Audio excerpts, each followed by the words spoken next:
terriens, salut les terriennes. Je suis très heureux de vous retrouver. Notre invité principal ce soir, c'est Karl Lagerfeld. Karl Lagerfeld, bonsoir. Bonsoir. Alors, vous n'avez plus votre éventail, vous vous êtes habitué à l'odeur de la France. Oui, non.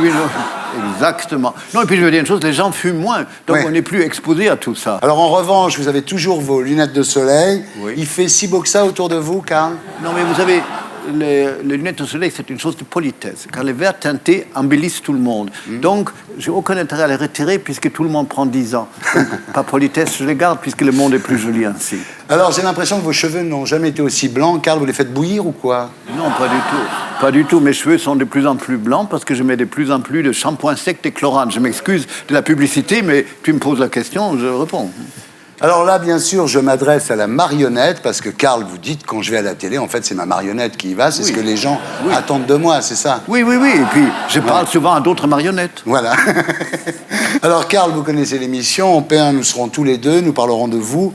Nous parlerons de votre carrière, de vos succès, de votre triomphe, jusqu'au Cola Light, Karl Lagerfeld, qui permet de faire des raws Karl Lagerfeld. C'est quand même énorme, grâce à ça. Ce qu'on appelle les raws siglés.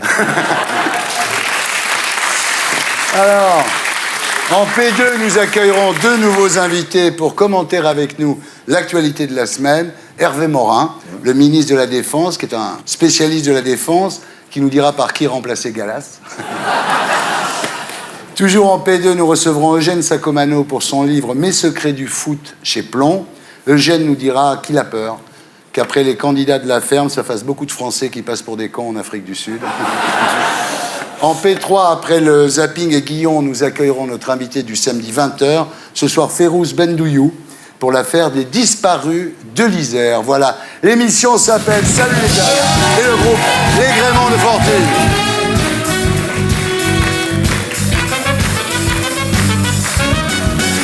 Alors, Karl, vous êtes partout, alors autant être ici. Très heureux de vous avoir ce soir. Vous sortez de l'Élysée où Nicolas Sarkozy vient de vous faire commandeur de la Légion d'honneur. Un big up!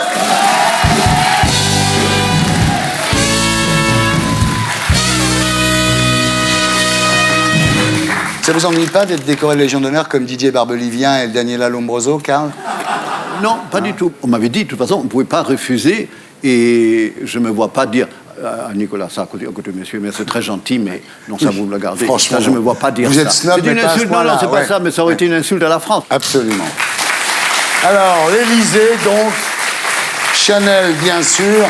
Alors, ils sont tellement classe, vos défilés Chanel, que maintenant, c'est pas les mannequins qui défilent devant le public, mais le public qui défile devant les mannequins, quoi. Oui.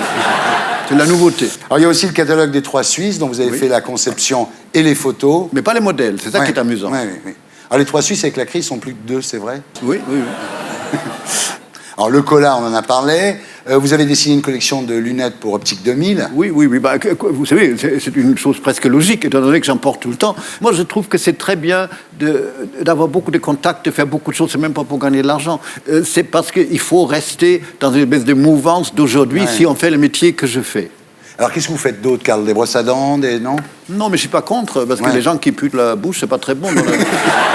Alors, vous dites, je ne travaille pas. J'ai pas besoin de réfléchir, c'est un flash électronique et ça me prend plus de temps de le mettre sur le papier que d'avoir l'idée finalement. Oui, mais ça ne marche pas toujours. Il n'y a pas de garantie. Mais j'ai la chance d'avoir des visions très définitives peu avant le réveil, aussi pour les décors de défilés et tout. Mais ça, c'est une chance, mais je ne fais pas compter dessus. Votre pire idée, c'est quoi? La plus mauvaise idée que vous ayez jamais eue? Oh, j'ai assez de savoir-faire pour tourner ça dans une bonne idée.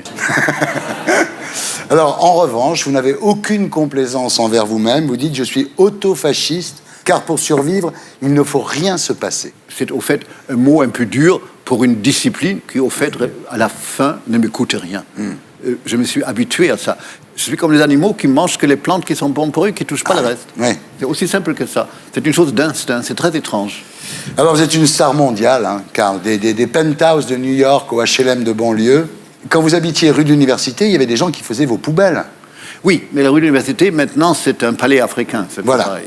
Alors aujourd'hui, vous êtes quai Voltaire, et quand vous mettez devant votre fenêtre, les Japonais vous prennent en photo. Pas que les Japonais. Depuis les bateaux-mouches. Ah oui, on peut pas. Oui, et puis ils annoncent mon nom. Ils disent tiens, là habite monsieur et madame Chirac et Karl Lagerfeld. Voilà. D'ailleurs, je vais déménager à cause de ça. Oui.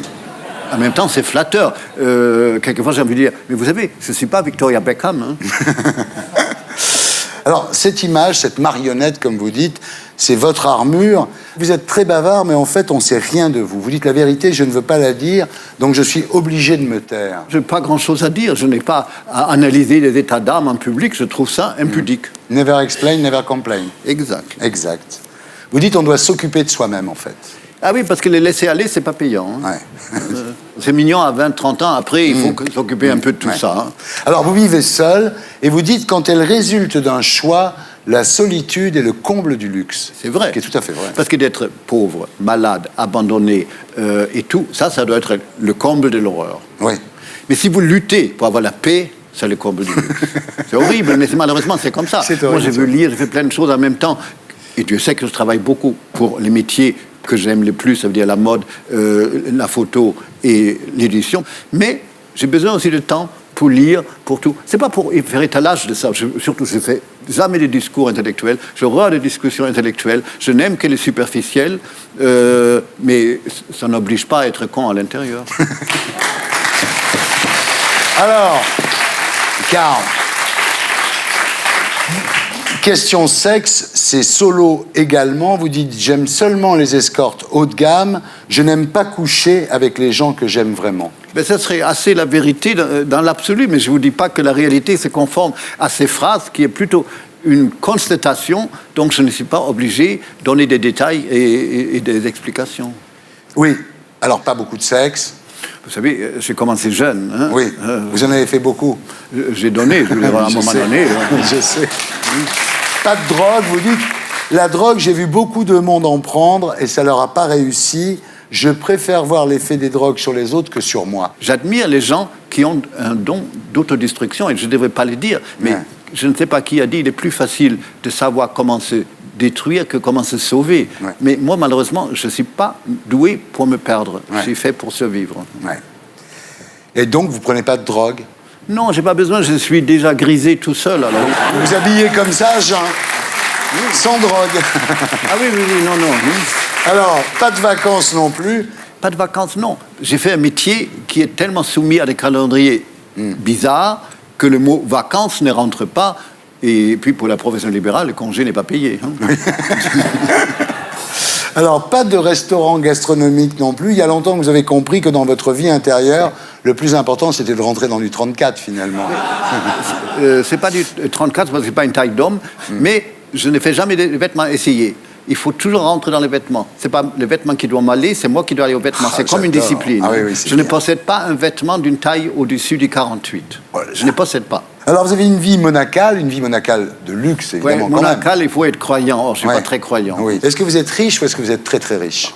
Vous savez, les échelles de richesse sont tellement déformées aujourd'hui que c'est presque une coquetterie de dire qu'on est pauvre. Par rapport à Bill Gates, par exemple? Écoutez, là, vous perdez la tête. Parce que vous très, très pauvre, d'accord. Ben voilà. Non, vous dire ça, c'est disproportionné. Mais ceci dit, il fait un très bon usage de son argent, monsieur Gates. Oui, c'est vrai. Donc, il a toute mon admiration.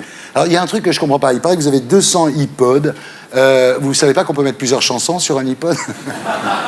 Non, ça, j'ai déjà appris. Mais vous savez, mes iPods ont des références derrière et je sais ce qu'il y a dessus. Et il y a à peu près une dizaine ou une vingtaine de DVD. Quand je les achète, je fais mes choix et tout dessus. Sinon, ça m'embête. Il faut chercher, c'est trop long. Je n'ai pas le temps. Alors, en fait, vous êtes débarrassé de beaucoup de choses. Vous dites, je déteste posséder. Et c'est vrai qu'à un moment de votre vie, vous êtes débarrassé de plein de trucs. Mais c'est la chose la mieux qu'on puisse faire. Il y a un proverbe allemand qui dit Nehme Abschied und genese. Dites adieu et récupérez votre santé. Oui. Non, mais je vous jure, j'adore faire des collections, pas que des collections de mode, de collectionner des choses. Mais après, je n'ai pas envie de les posséder. La seule chose dont je ne me sépare pas, c'est les livres. Mais ça, 300 000 livres, vous avez. Pareil. C'est tragique. Hein. Vous savez, je suis trilingue, donc ça élargit aussi l'éventail. Hein. Alors, vous dites ma vie est irréelle dans la mesure où j'ai tout fait pour échapper à la réalité de la vie. Je me suis fait ma réalité, qui est une irréalité pour d'autres. Mais ça fonctionne pour le genre de métier que je fais et pour le genre de vie que je veux mener. Alors, il n'y a presque pas de réalité dans votre existence, finalement. Il y a des réalités. On peut attraper un rhume, je ne sais pas. J'ai passé ma vie à vouloir éviter une confrontation déplaisante avec une réalité que je préfère ignorer. C'est un luxe. Vous regardez pas la télé, vous écoutez pas la radio, vous aimez pas les voix étrangères qui envahissent votre univers? Oui, parce que tout est dans ma tête et dans mon imagination. Ouais. Je n'aime pas les préfabriquer par d'autres pour moi. J'ai ma vision et je préfère rester avec ça. J'ai pas assez de temps non plus. Parce que où je dessine, où j'écris, parce que je fais des fax encore, où j'écris des lettres, parce que je téléphone peu. Je n'utilise jamais les portables ni rien, parce qu'on dérange les gens. On ne sait pas où on tombe. Moi, je fais porter mes lettres. Il fait porter ses lettres. Alors, vous parlez toujours aussi vite. En fait, c'est parce que votre mère vous disait, chaque jour, tu as 4 minutes pour me dire ce que tu as à me dire. Oui.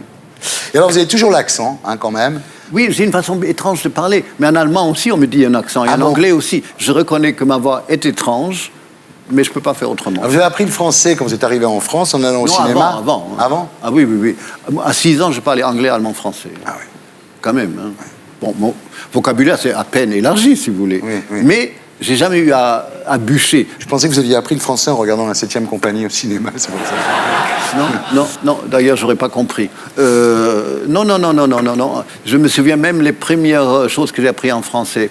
Les premiers poèmes que j'ai appris en français, ça s'est commencé, c'était les adieux de Marie Stuart à la France, quand elle était veuve à 18 ans et qu'elle part en Écosse. Et ça commence « Adieu, pays chéri ». Le reste, c'est oublié.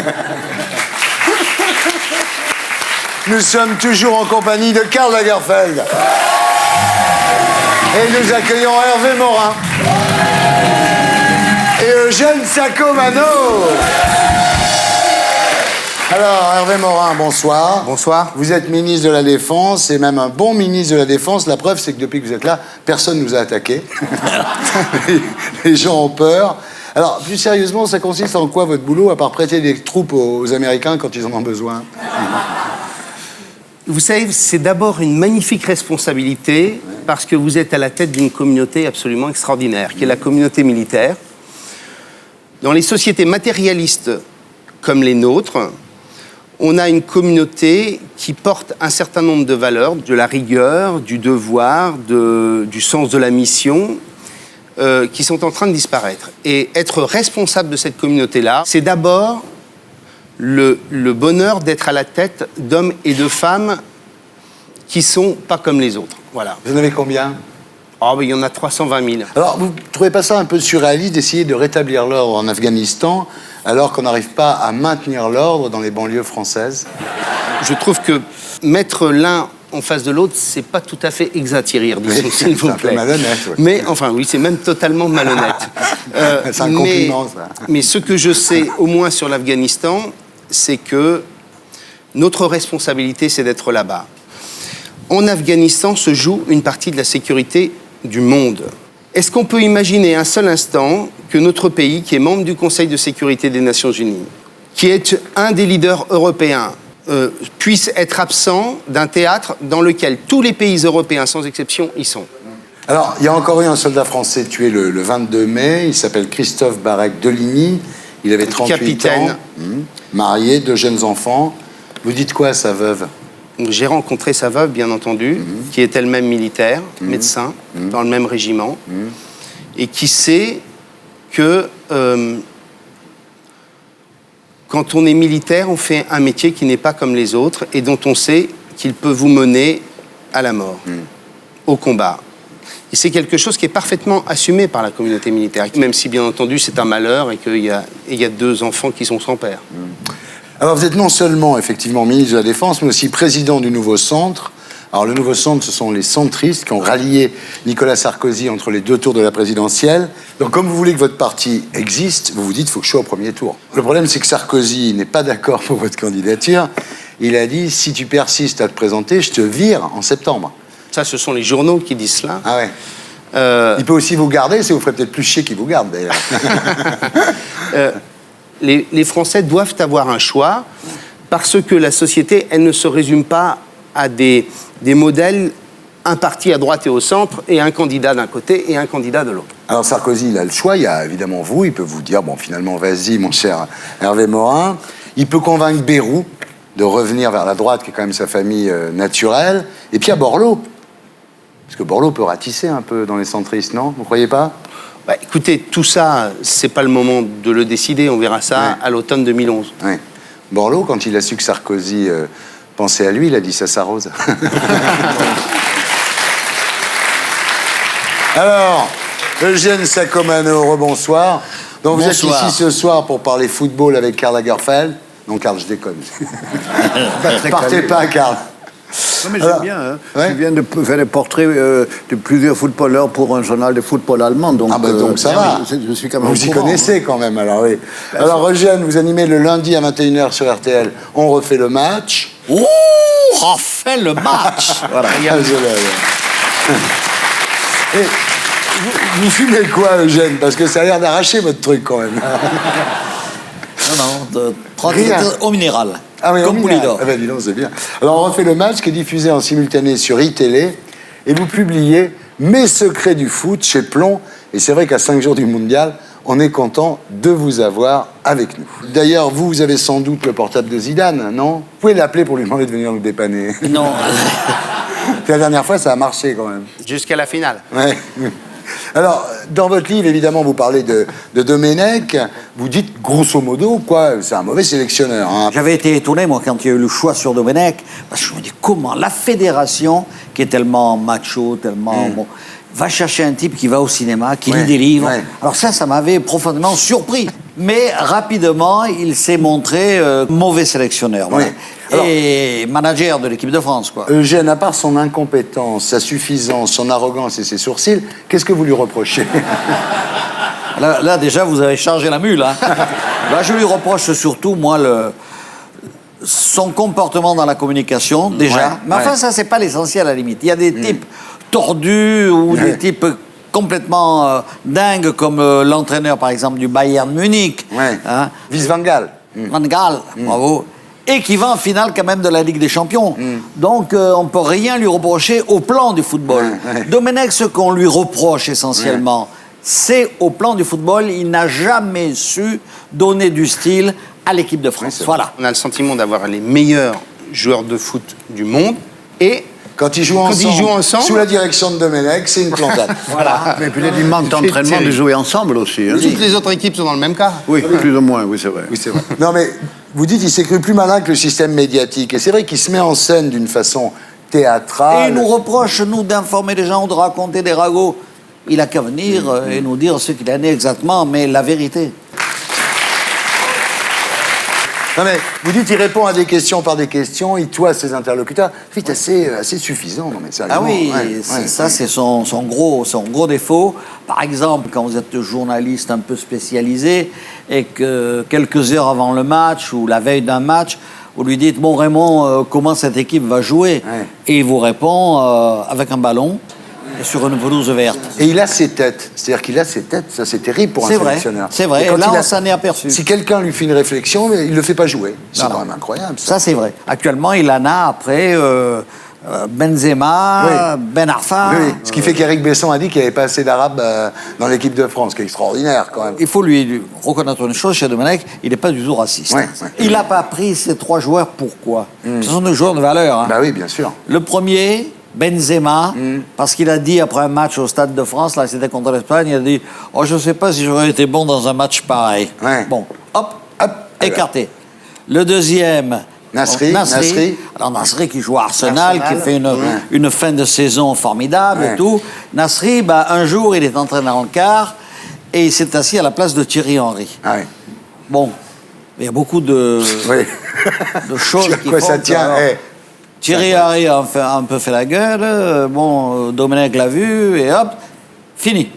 Et quant à Ben Arfa, alors Ben Arfa, c'est tout à fait différent. Ben Arfa, il est venu, il dit rien, Ben Arfa. Il est très sympa, Ben Arfa. Il est venu aller au rassemblement, mais il n'a pas sauté au coup de Domenech, il n'a pas sauté au coup des anciens. Résultat, il n'a pas pris, alors que c'est un Mozart du football.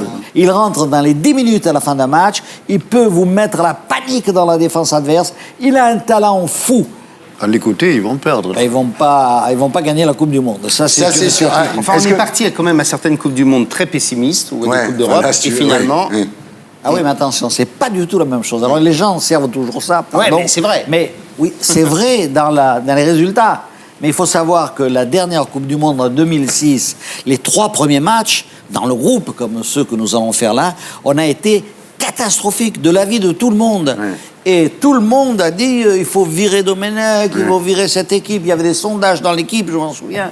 À 80%, cette équipe est nulle. Ouais. Et nous avons, nous, assisté, je m'en souviens très bien, à une équipe absolument médiocre. Seulement, à un moment donné, il y a Zidane, Sagnol, Vieira et quelques anciens, comme c'était 4-5, ils ont dit bon, on va faire croire au coach qu'on l'écoute, mais on va jouer à notre façon. Et voilà. Et ils ont joué à leur façon.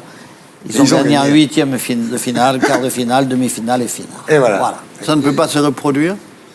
Non, parce qu'il n'y a plus de grands anciens, il n'y a plus une caste d'anciens de type... il n'y a combattants. plus que Il y a Thierry Thierry Henry, mais il est qui sur le banc de 100%. touche, Thierry Henry, de toute façon. Alors, on a une équipe voilà, qui n'est pas sûre de gagner. Il n'y en a qu'une, en fait, qui arrive à faire 3 passes de suite dans l'équipe de France, c'est Zaya. On passe maintenant aux commentaires de l'actualité de la semaine avec l'édito de Blacko. Et c'est Robert Ménard, fondateur de Reporters sans frontières et présentateur de Ménard sans interdit sur iTélé, que nous retrouverons sur ce plateau après le Magnéto.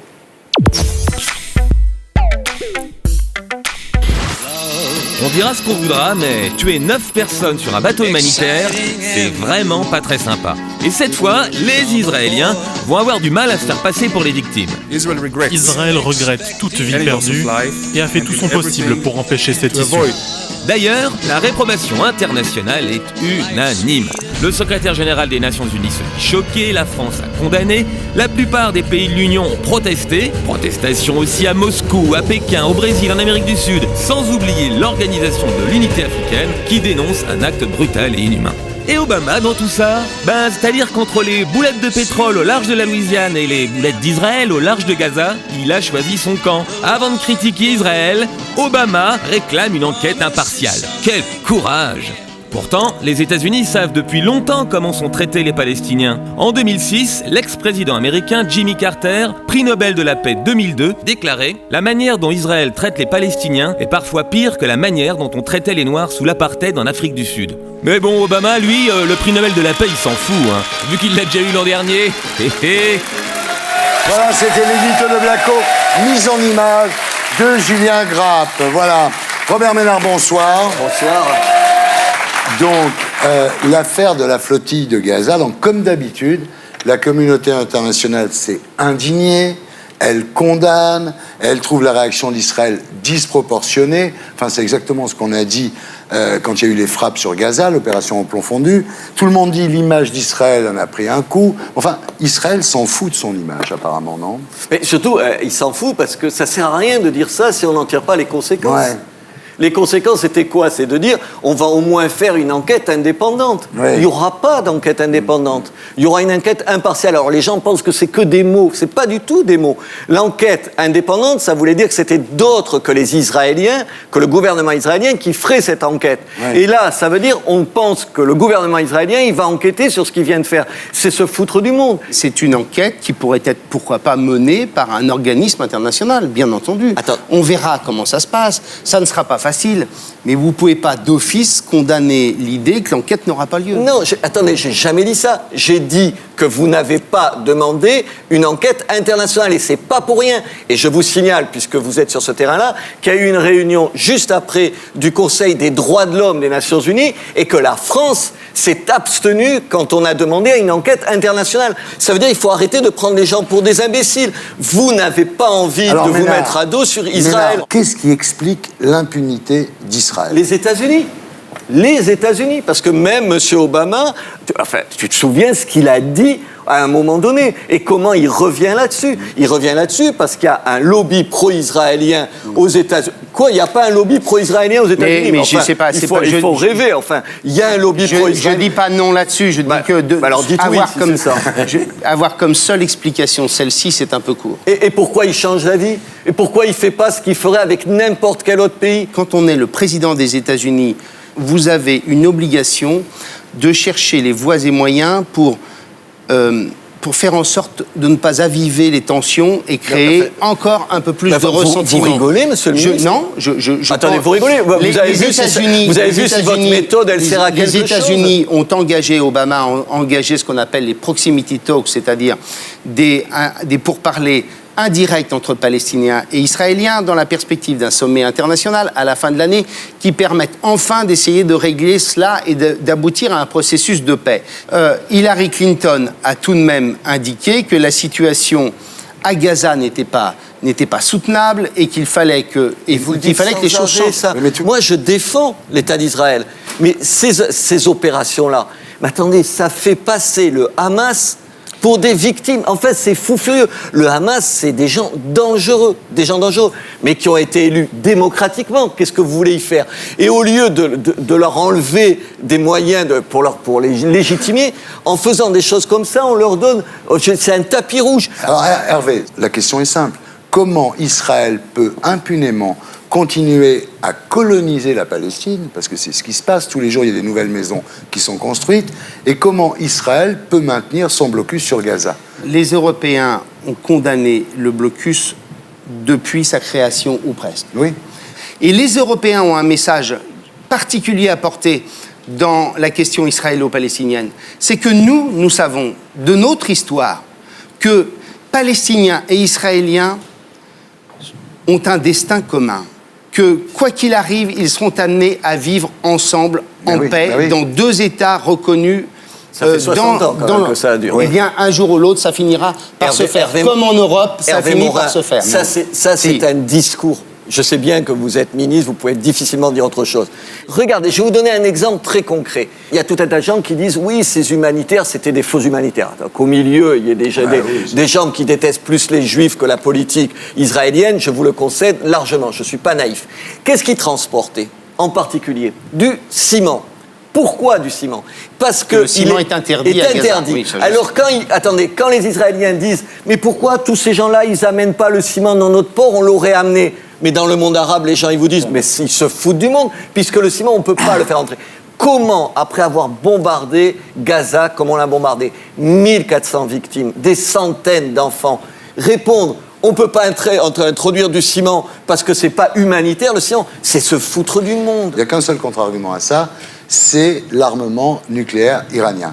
Et quand on entend le Premier ministre qui dit « Je ne veux pas que Gaza devienne un port iranien », là, on se dit « Ouais ». Oui, mais en même temps, il n'y a pas un de nos pays qui dit explicitement il y a aussi un problème de l'arme nucléaire en Israël. Non, il y a une différence notoire entre Israël et l'Iran. C'est que l'Iran, par ses dirigeants, indique que l'arme nucléaire, notamment, pourrait servir à rayer de la carte d'Israël. On a quand même une disparité. Il y a quand même une disparité assez sensible. Personne ne dit ça. Mais il faut dire aussi, parce que c'est ça qui alimente le deux poids, deux mesures, l'idée dans cette partie du monde qu'au fond, on défend Israël, malgré tout ce qu'on dit, et que quand c'est les Arabes, on leur tape dessus. Le type, dans la rue arabe, qu'est-ce qu'il vous dit? Il vous dit, mais pourquoi vous ne parlez pas de l'arme en Israël, de l'arme nucléaire en Israël? Pourquoi vous n'en parlez pas? On est bien placé, la France, c'est nous qui les avons aidés au début à avoir l'arme nucléaire. Je ne dis pas il faut pas, je dis il faut dire tout. Il faut arrêter par rapport à Israël d'avoir des prudences de langage, monsieur, qu'on n'a pas par rapport à un autre État. Que de toutes les manières, le problème se réglera dans 50 ou 100 ans, lorsque la démographie permettra, dans une ville comme Jérusalem par exemple, d'avoir une proportion d'Arabes beaucoup plus importante qu'une proportion de Juifs. Alors là, ça sera... Eugène Sacomano, avant 50 ans, vous aurez une solution qui fera que les Palestiniens vivront dans un État démocratique et souverain, et les Israéliens aussi. Oui, mais ils imposent un blocus que vous connaissez. Je dis qu'il y a un jour, une évidence s'imposera. J'y crois comme on a su construire un continent de paix en Europe après s'être déchiré pendant des siècles. Que fait notre fameuse ministre des Affaires étrangères, l'anglaise, qu'on n'a pas vue depuis sa nomination? Vous parlez de Madame Ashton? Oui. Elle est nulle. Elle est non seulement nulle, mais elle est nulle part. Elle est nulle part. Enfin, vous l'avez vu? Est-ce qu'on l'a vu sur C'est la ministre des Affaires étrangères de l'Europe, Madame Ashton. Il faut ajouter que si elle ne fait rien, si elle n'a pas de pouvoir, c'est à cause de nos gouvernants qui ont une attitude par rapport à l'Europe, Eugène, démagogique. Ça veut dire, enfin, vous le savez, vous êtes pro-européen. Un président fantoche et une ministre des Affaires étrangères fantoche. Il s'appelle Rompuy. Et là, on est tranquille. Parce que ça les arrange, évidemment. Karl Lagerfeld, un mot là-dessus. Est-ce qu'il ne faut pas remonter beaucoup plus loin à la redistribution des cartes quand on a créé ces États? Est-ce que c'était vraiment à faire comme ça en 19 et après la guerre de 40? 1948. Oui, c'est ça. C'est quand même un peu fait de toutes pièces. Ouais, mais il y a eu la Shoah. On l'a fait à tous. Oui, je Il y a sais la bien, Shoah. oui, mais la Shoah. Mais je voulais vous Israël, demander une chose. Quand on a créé cet État, on n'a pas pensé, les gens de l'époque, que ça pouvait foirer? Mais on avait trop mauvaise conscience. On sort d'un génocide dont on se dit qu'on est responsable et on essaye de trouver une solution. C'est ça qui fait. Sauf qu'on oublie, c'est pas un peuple sans terre qui arrive dans une terre sans peuple. Le problème, c'est que c'est un peuple sans terre, les Israéliens, mais c'est une terre avec un peuple qui s'appelle les Palestiniens. On les a oubliés dans cette affaire-là. Des centaines de milliers de Palestiniens qui sont évacués. Il faut essayer d'être équilibré et apaisé sur ces questions. Voilà. Je pense que c'est aussi notre responsabilité de trouver et d'évoquer ces sujets-là avec la gravité et l'apaisement nécessaires. Pour finir, je vais citer une phrase d'Eli Barnavi, ex-ambassadeur d'Israël en France, qui a dit « La politique de Netanyahou risque d'entraîner la fin de l'État juif tel qu'il a été rêvé et façonné par ses pères fondateurs en transformant Israël en un ghetto surarmé. » Eli Barnavi. Mais c'est une grande conscience. Oui. On a affaire à un pays à la fois dont on peut dire le mal de la politique, de son gouvernement, mais qui a des intellectuels brillantissimes, qui a une presse indépendante et qui a quelque chose d'incroyable. C'est un génie propre, c'est une capacité de s'analyser continuellement et de se critiquer. Et ça, c'est exceptionnel. C'est justement parce que le peuple juif a subi ce qu'il a subi. C'est justement parce que c'est une démocratie qu'on est tellement exigeant par rapport à Israël.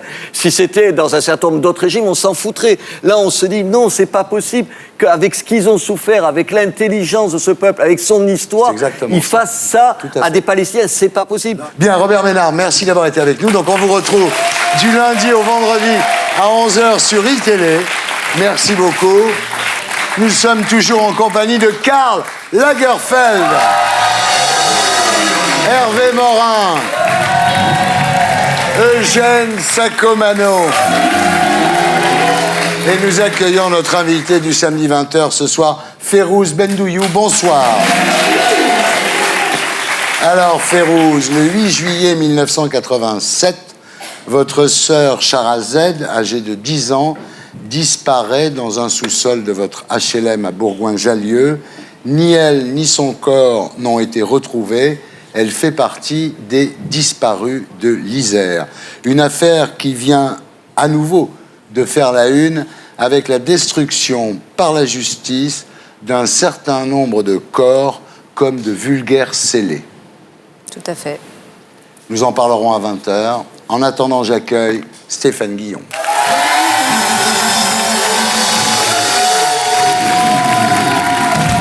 Bonsoir. À vous, Stéphane, pour la semaine de Guillon.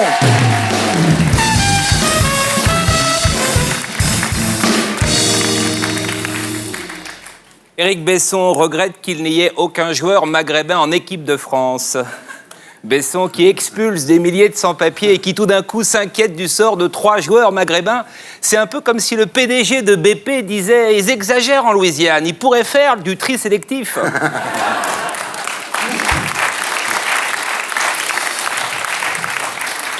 DSK va déjeuner avec Éric Besson dans un hôtel de Montréal. C'est drôle comme association. Il y en a un qui a trahi son parti et l'autre qui a trahi sa femme. Quoique, Besson a aussi trahi sa femme. Ah, Besson en trahison, c'est le plus fort.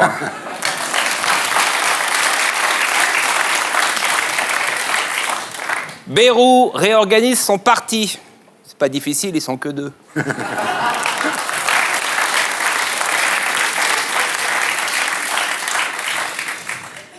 Martine Aubry s'attire les foudres de la droite après avoir comparé Sarkozy à Bernard Madoff. Ouais, il y a une grande différence entre Sarkozy et Madoff. Madoff nique les riches, alors que Sarkozy et son bouclier fiscal les protègent.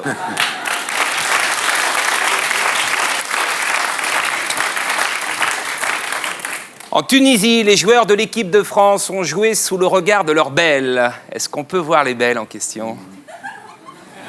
Mais non, non, non, non, les officiels, pas les extras. Voilà.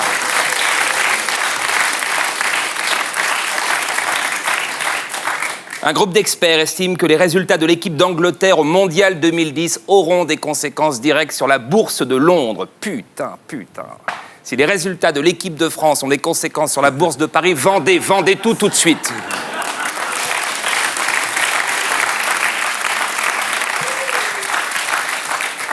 Regardez cette photo, Raymond Domenech s'entraîne à passer incognito. Il est obligé, hein, en cas d'élimination de la France dès le premier tour, c'est une question de survie.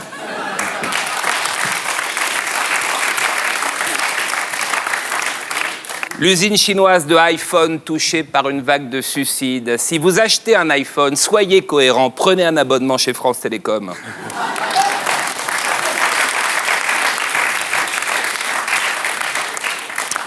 Le plus vieux godemichet du monde aurait 30 000 ans. Les paléontologues recherchent dorénavant la première femme préhistorique à l'avoir utilisée.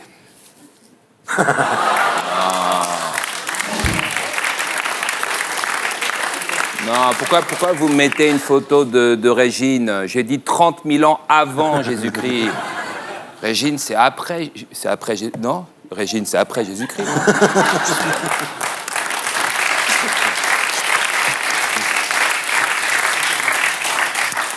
Un homme amputé des 4 membres va traverser la Manche. Je ne sais pas comment il va faire, je ne sais pas. Il va se laisser entraîner par les courants marins et se servir de son sexe comme d'un gouvernail, comme ça. Un coup à droite, un coup... Je ne sais pas.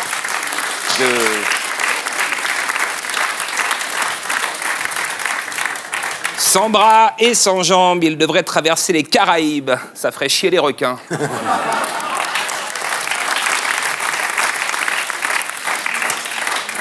Et une exclusivité. Salut les terriens, Thierry. Première photo de Véronique Courgeot en liberté.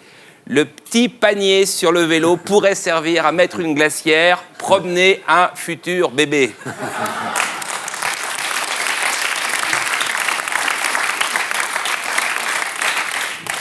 Fabienne réclame au tribunal le sperme de son mari décédé. Si jamais elle obtient gain de cause, qu'elle ne confie pas son bébé à Véronique Courgeot, ne jamais recongeler un produit qui a été décongelé.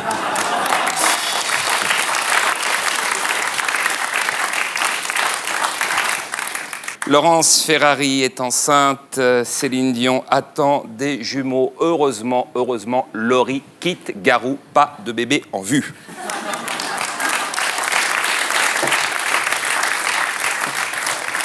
Après les scandales de pédophilie dans l'Église, la Banque du Vatican est soupçonnée de blanchiment et un trafic de cocaïne a été démantelé dans un couvent de bonnes sœurs.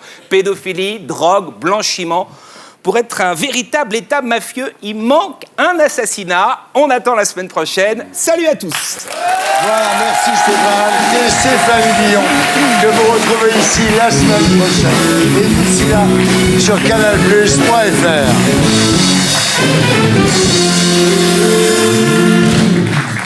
On passe maintenant à notre invité du samedi.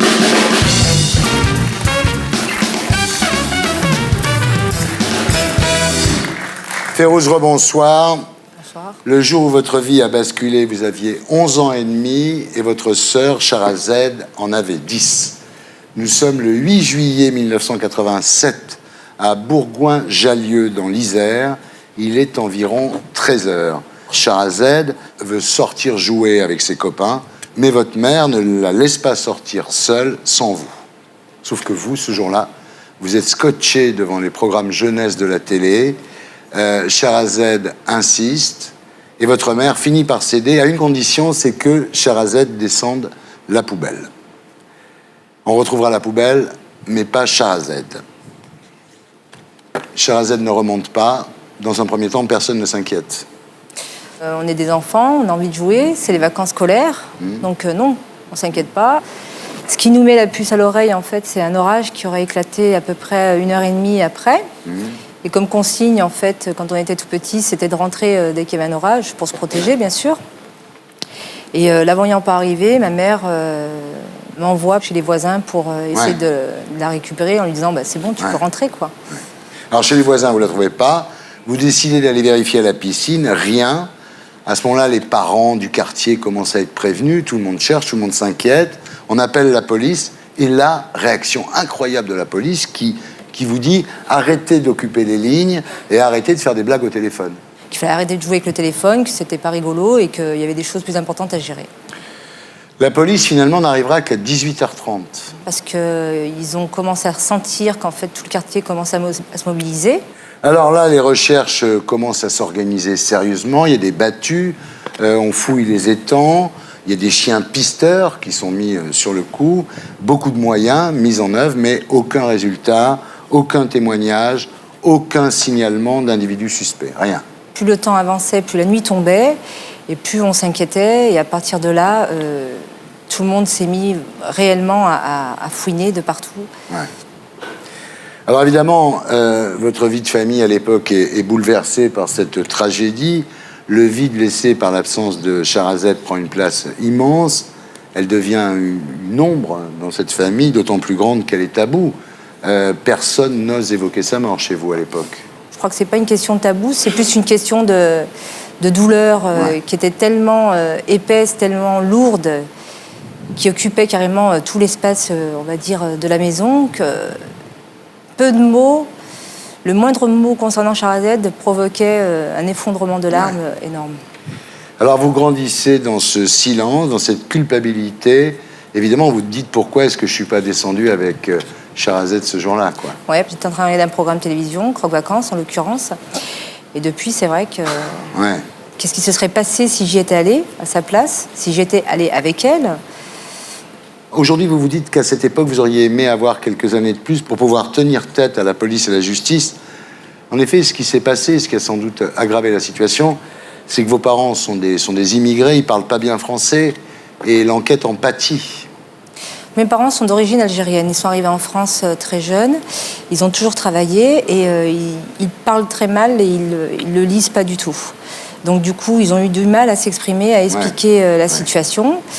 Et c'est grave parce qu'à l'époque, j'ai vraiment senti qu'il y avait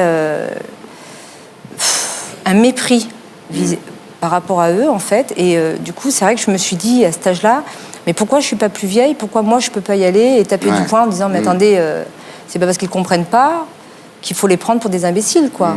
C'est quand même des êtres humains. Ils ont perdu quelqu'un de très important et il faut les aider comme on aide tout le monde. Aucun soutien psychologique, hein. La seule personne que vous voyez à l'époque, c'est une assistante sociale. Ma mère, qui était très contente, lui ouvre la porte, presque l'embrasse, parce qu'elle se dit enfin, il y a quelqu'un qui arrive et qui va m'aider. Donc elle l'a fait entrer. La dame lui dit oui, je viens pour vous faire signer un document. Donc ma mère, très contente, elle s'est dit ça y est, on va me prêter un peu d'argent pour que je puisse au moins mener des investigations privées peut-être, mais des investigations qui pourraient nous aider à retrouver Charazade. Et là, la dame lui dit oui, non mais attendez, je vais vous faire signer un document. Et elle lui dit mais signez. Et ma mère, elle dit ben qu'est-ce que c'est?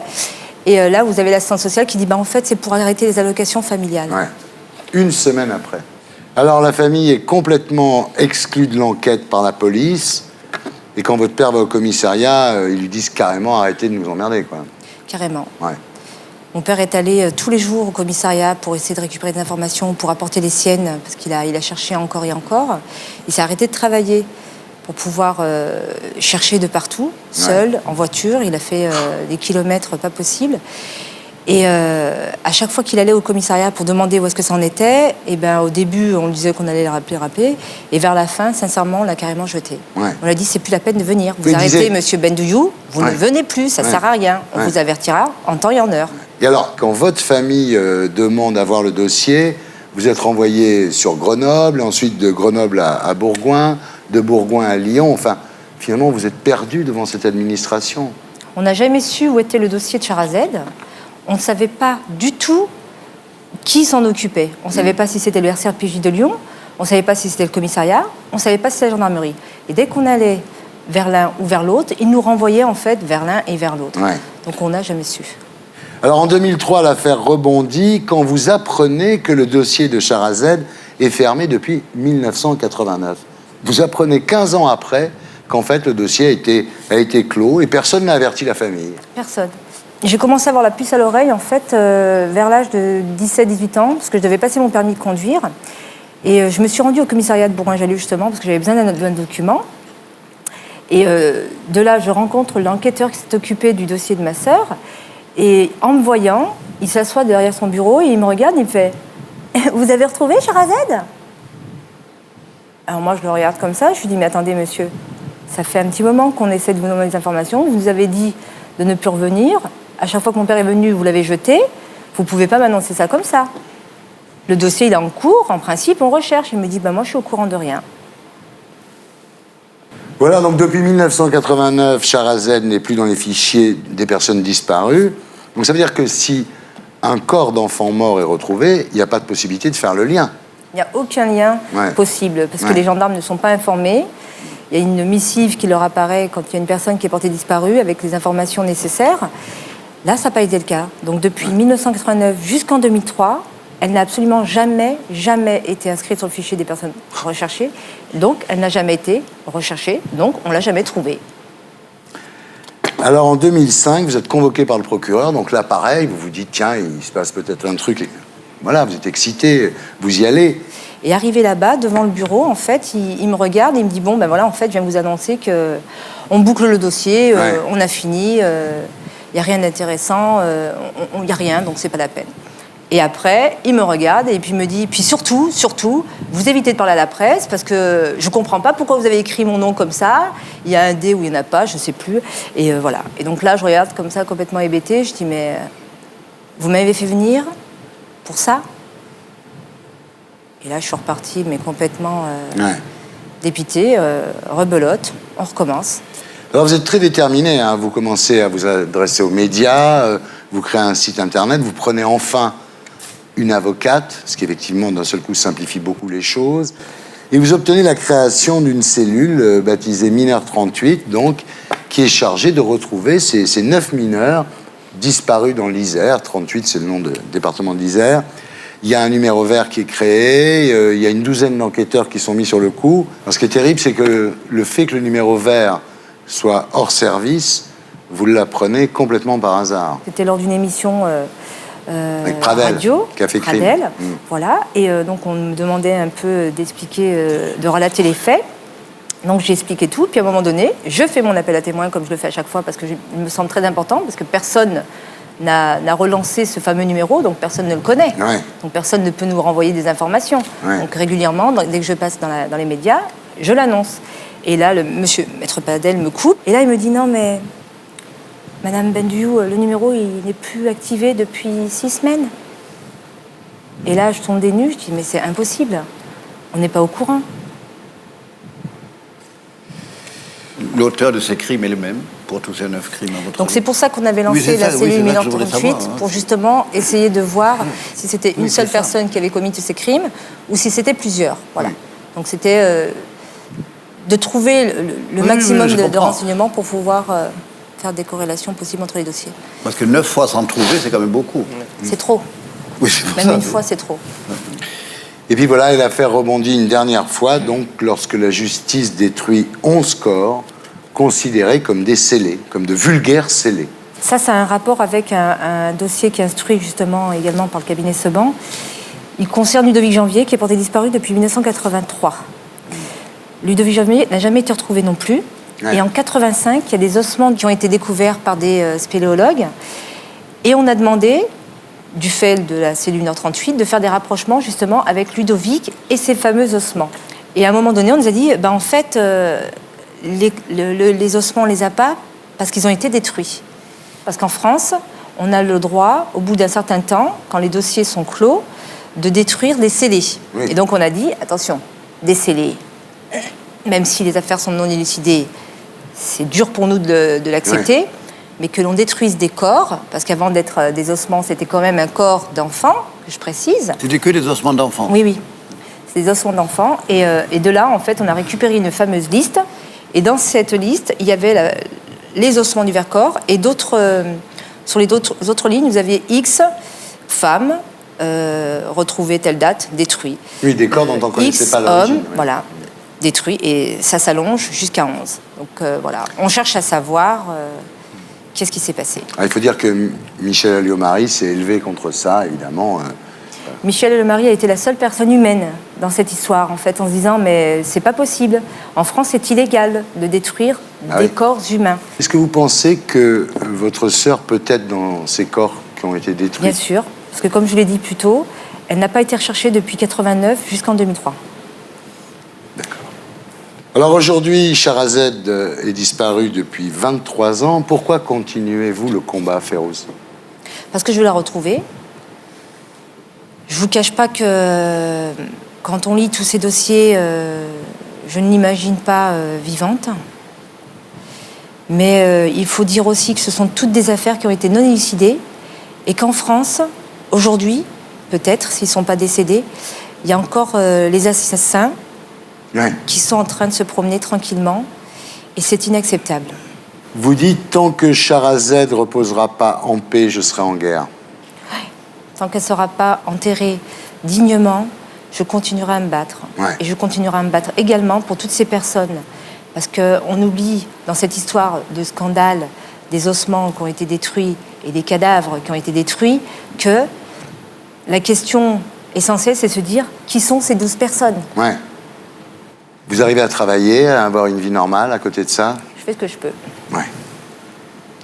Alors, vos parents, eux, croient qu'un jour, Charazade va frapper à la porte et les serrer dans ses bras. Ils y croient toujours. Pour mes parents, pour un grand nombre de ma famille, c'est très difficile de s'avouer probablement décédé. Pour eux, c'est plus rassurant de se dire, bon, on va la retrouver, elle va arriver, elle va frapper à la porte et... D'accord. Hervé ? Vous voyez, derrière ça, il y a aussi la question du conseil, de l'assistance et de l'aide aux victimes. Qui n'existe pas. Parce qu'en fait, on voit bien qu'il y a des grandes carences en la matière. Et ce dont on a besoin quand on est face à une telle tragédie, face à un tel drame, c'est qu'on puisse répondre à vos questions. Bien. Merci de votre témoignage, en tous les cas, Férouz. C'est moi qui vous remercie. Voilà, c'était Salut les Terriens, avec Karl Lagerfeld pour l'ensemble de son œuvre. Hervé Morin, ministre de la Défense. Eugène Sacomano pour Mes secrets du foot chez Plomb. Robert Ménard, à 11h tous les jours sur iTélé, du lundi au vendredi. Et Férouz Benmouillou, merci d'avoir été avec nous. Je remercie l'équipe qui m'a aidé à préparer cette émission. Je vous laisse avec mes amis d'Action Discrète et de Groland. Je vous retrouve la semaine prochaine et d'ici là sur canalplus.fr. Salut les terriens.